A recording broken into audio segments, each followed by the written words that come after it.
If you're experiencing pain in your ankles, knees, or lower back, if you've got shin splints or heel spurs, or if you have ongoing plantar fasciitis, you're probably running in the wrong shoes. So in this episode, we're going to discuss the must-haves that you need in a running shoe based on your foot shape and gait cycle, and how you can determine those things, the different features and technologies that runners want in a running shoe, and how to choose the best ones for you. And then we're going to put it all together and match specific shoes to the different combinations of all these factors. See, most people choose their running shoes based on looks, what's popular, or often the way the shoes feel when trying them on in the store, none of which are a great way to pick your next shoe. Or a lot of times, some people just pick their shoe based on the price tag, but the most expensive models are not necessarily the right shoes for you. There's so many different types of running shoes. There are some heavily cushioned models designed for heel strikers. There are some light, speedy race shoes that encourage runners to land on their forefoot. There are shoes with stability tech for people with all different types of arches in their feet, and everything in between. So, depending on your body mechanics, foot shape, and running preferences, you'll want a specific shoe in order to not only perform your best, but also to avoid injuries, aches, and pains. Now let's get right into it. First, let's discuss the must-haves that runners need or need to avoid in their running shoes. Number one, the first thing you need to do is learn your foot shape. There are three different types of arches. There's the neutral arch. This is probably the most common foot shape, and the vast majority of running shoes are designed to accommodate moderate arches. Then you've got the low arch, also referred to as flat feet. This is the second most common foot shape. Low arches are often linked to pains or aching, especially when running in shoes that don't offer arch support. Last, and technically least, is the high arch. This foot shape is pretty rare, but it can certainly cause issues if left unaddressed. So, how do you determine what kind of arches you have? The most common way to determine your foot shape is to do the wet test. For this, you'll need a tray for holding water, or you can simply use a bathtub, and then you'll need a piece of paper or cardboard. All you have to do is set the cardboard on the floor, dunk your foot in the water, letting it fully submerge, then lift your foot, shake off the excessive water, place your foot on the cardboard and let it sit for a second or two or three, then remove. You're going to see one of the following three results. First, if pretty much your entire foot shows up, then you've got low arches. This means you'll probably need a shoe with some sort of stabilizing arch support. Or, if there's a portion of the inner side of your foot that doesn't show up on the cardboard, then you've got medium arches. This means you want a neutral running shoe. In the past, if you've accidentally chosen a shoe with arch support when you didn't need it, this could also cause some discomfort. Last, if a much larger portion of the inner side of your foot didn't show up on the cardboard, then you've got high arches. For this, you're most likely going to be covered in a neutral running shoe, though a lot of people with high arches prefer a moderate to heavily cushioned shoe. Alright, so keep your arches in mind, and we're going to come back to those in just a few. Next up, number two, you'll need to learn your running gait. Your running gait, or gait cycle, is just a fancy way of saying how your feet land and then roll into your next step. Your gait cycle can be pretty closely related to your arch type, though not necessarily. Let's take a look at the three different types. If you've got a neutral gait cycle, then as your feet land on the heel and motion into the next step, they'll naturally roll inward slightly to ease the impact and distribute your weight. Feet with neutral arches tend to translate into a neutral gait cycle, and most running shoes are designed to accommodate a neutral pronation. If you're an overpronator, this means when your feet hit the ground, they roll extremely inward. Quite often, feet with low arches will tend to overpronate. If this is you, you may want to invest in a shoe with motion control to help guide your foot. If you're a supinator or underpronator, your foot strikes the ground on the outer side and does not roll inward. This can have a rough impact on your joints.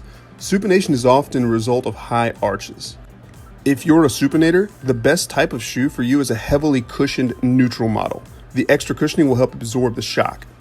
So, how do you determine what type of pronator you are? Well, the best way to determine your own gait cycle is the tread test. Similar to the wet test for checking your arches, to find your gait, you can simply look at the tread on your current or previous running shoes. This is a little different than checking your arches. The difference is, the wet test measures your feet when standing still. The tread test measures how your feet regularly strike the ground when you're running. Using the two together, you'll get a better idea of your body mechanics and the shoe technologies that can help you run better. To find out, Just grab your old or current running shoes and see which image most closely mirrors where the tread on your shoes is more worn than other areas. If your shoe looks more like the image on the left, you're an overpronator and could likely benefit from a stability shoe with some gait support. If your shoe looks like the image in the middle, this means you have a neutral gait cycle. Congrats, the vast majority of running shoes are designed for you. But an important note, if you unknowingly choose a shoe with stabilizing tech when you don't need it, this could be an underlying source of joint pain or even injuries. Last, if the tread on your shoes most closely matches the image on the right, you're an underpronator or a supinator. To combat this, you'll likely benefit from a well-cushioned neutral shoe or a maximally cushioned shoe. Okay, now that we've covered what you need or need to avoid in a running shoe, now for the fun part, matching the best shoes to your needs and preferences. First, let's look at the different types of runs and pick the best shoe model that's designed for that type of run. Casual running, 5Ks, ultramarathons, etc. Next, we'll narrow it down by factoring in your preferences, how much cushioning you want, and the heel-to-toe drop. And finally, we'll really zero in on the best shoe match for you by adding in your needs, like your arch type and your gait cycle. First up are casual runs. If you plan on doing more casual running, looking to get some exercise, relieve a little stress, then you're probably going to want a jack of all trades running shoe. For this, the Brooks Ghost is always a fan favorite. It's got great cushioning, great durability, it's comfortable, it's light. The Ghost is the kind of shoe you can wear for a short run, a long run, or just running errands. Everyone seems to love the Brooks Ghost. But some people are looking for a heavily cushioned casual road shoe. So if you're looking for an even softer ride than the Brooks Ghost, you should look into the Hoka Rincon. Hoka shoes are known for their plush cushioning, and the Rincon is also lighter than the Ghost, making it great for both faster runs and longer runs. Then we can factor in the heel-to-toe drop. See, the Rincon has a low 5mm drop, which is on the aggressive side. If you'd like a higher drop for a more casual running style, you could check out the Nike Pegasus, or the Peg as fans call it. It has a 10mm offset, plenty of cushioning, and it's also lightweight, making it a great everyday running shoe. And last, we've got to factor in arch and pronation support. If you need arch and or gait support in a casual daily running shoe, and especially if you have plantar fasciitis, the Hoka Arahi is your shoe. A lot of runners call the Arahi the best stability shoe on the market, and we can't disagree. It's designed to combat severe pronation, it has arch support, and it's very lightweight.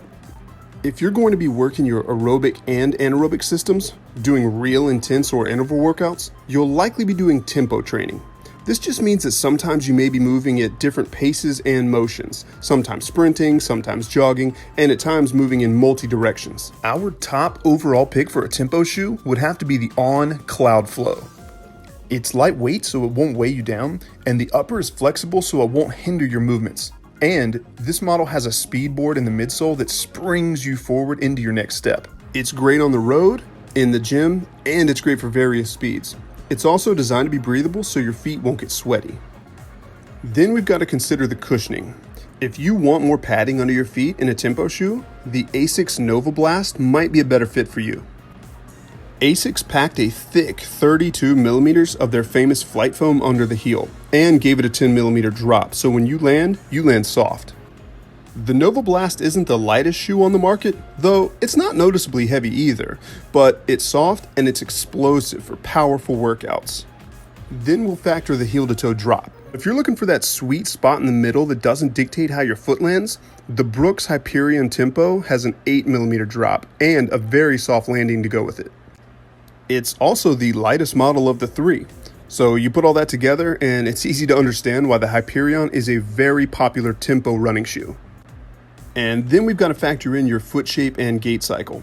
If you need a little arch or pronation support in your tempo shoe, you may want to look into the Mizuno Wave Inspire. The Wave Inspire has a wave plate that holds your heel in place, not allowing it to roll inward.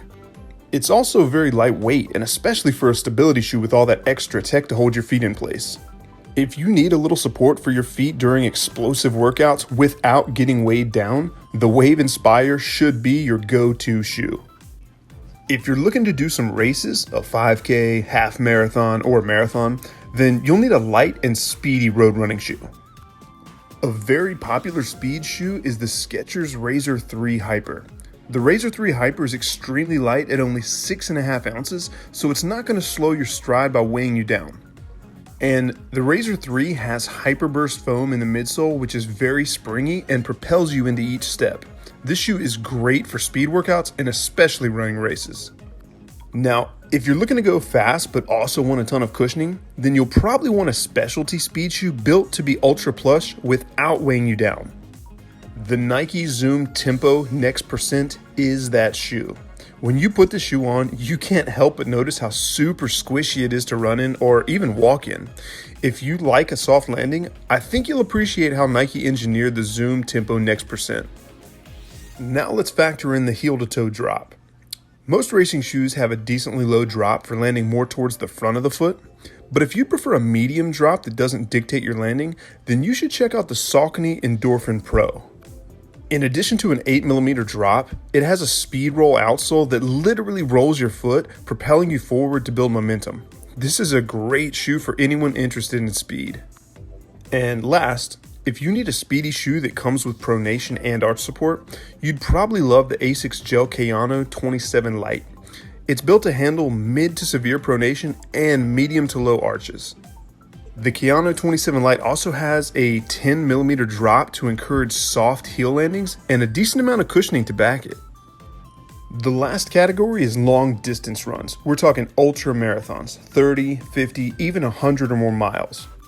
If you're logging this many miles, you can't just choose any old running shoe and expect to go pain or injury free. You need a shoe that's designed to withstand extreme distances that aren't clunky and won't weigh you down. A popular model for longer runs is the New Balance Fresh Foam More. They gave it this name because this model has more foam than any other New Balance shoe. The first thing you notice when you put the shoe on is how your foot sinks down into the almost squishy cushioning. The Fresh Foam More also has a rocker outsole design that rolls your foot into the next step, reducing the amount of work your ankle and calf muscles have to do. It's a pretty impressive long distance shoe. Or, if you want maximal cushioning in your long distance shoe, who else would you turn to other than Hoka? The Hoka Bondi is their premier cushion shoe, which is saying a lot. A lot of fans of this shoe compare it to running on pillows or even marshmallows. And while some highly cushioned shoes are too sinky, where your feet feel like they're trapped down in the cushioning, the Bondi is surprisingly responsive and it rebounds your foot into the next step. Now, if you still want a ton of cushioning, but you'd like a less aggressive drop, then you may be interested in the Brooks Glycerin. This is Brooks' max cushion shoe, and it sits at a moderate 8mm drop. It's great for comfortable, slightly more laid-back running. And if you're going to need pronation and arch support in your long-distance road shoe, it's important that you choose one that still has a ton of cushioning to withstand the distance. The Saucony Hurricane is the most heavily cushioned stability shoe on the market. It has an impressive 33mm stack height under the heel. That's more than the Hoka Arahi. If you're running super long distances and you need a support shoe with a massive amount of cushioning, the Hurricane is probably your shoe. And there you have it, the full breakdown of the best shoes for you based on your specific needs and preferences. You can find the links to all the products mentioned here in the description below. And if you're interested in running your first 5K, or perhaps just improving your time in your next one, you can check out our free 5K training program. It's an 8-week program with each day and week mapped out for you to gradually condition your body to be in peak 5K performance mode for race day. There's also a link for that in the description below. For more content like this, please remember to like and subscribe. And if you've got any other questions on this topic, or if there's anything we forgot to mention, please let us know in the comments.